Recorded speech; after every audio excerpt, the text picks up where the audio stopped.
Our next guest recently released a new ad saying Planned Parenthood is the true face of white supremacy in America and that the organization has a history of targeting Black Americans. Joining us to discuss is that candidate, Republican Senate candidate in Oklahoma, TW Shannon, joining us live in the studio.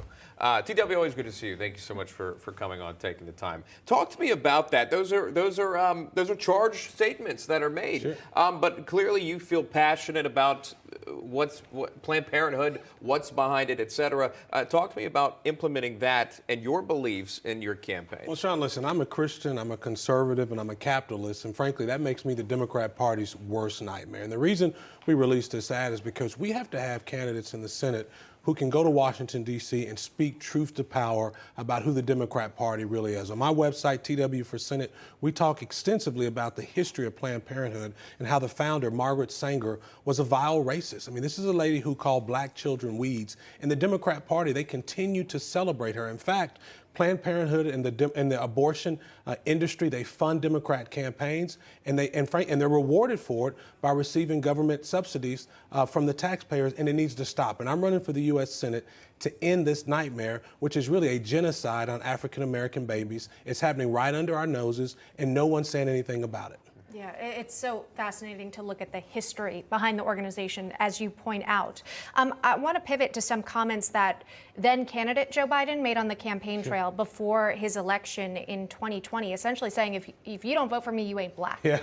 Those comments really stood out. When you look at today, more than a year into his presidency, what has he done for Black Americans at this point? Are they satisfied with what he's done as president? Well, people are hurting across the country. African Americans hurting, Native Americans, Latino Americans, every American is hurting under the Biden-Harris regime. And the truth of the matter is they failed on the border, they failed on the economy, they failed in Afghanistan, and they're failing against Russia right now. We need leadership. We need people who can restore and bring a collaborative effort to bring leadership back to America, to restore America's place, rightful place in the world. And on my website, TW for Senate, we talk about this very thing, how we have to lead again as Republicans. If there's one thing that Donald Trump taught us, and I was the national chairperson for Black Voices for Trump, if there's one thing that Donald Trump taught Republicans, we have to go on the offensive. We've been on the defense too long, and we have to have leaders in the Senate who can go on the offense. It jogs my memory now to think about, I say jogs my memory, it was last week,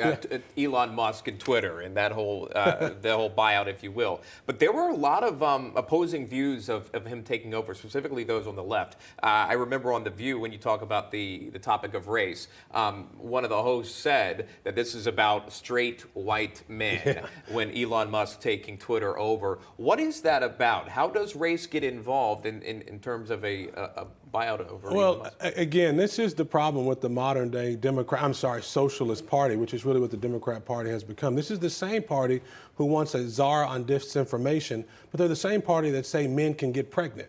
There is an absolute void of truth in this country, and we have to have leadership in the United States Senate who can restore order in this country, but also speak truth to power about issues that are really affecting Americans. I mean, right now, inflation is the greatest tax that Americans have seen maybe in 2 decades, and Americans are hurting, and it's because of the lack of leadership coming from the White House. And on my website, TW for Senate, we've talked about it extensively. The Democrat Party should be canceled, and their relationship with these outside groups that continue to not put America's interests first, but put the Democrat Party first.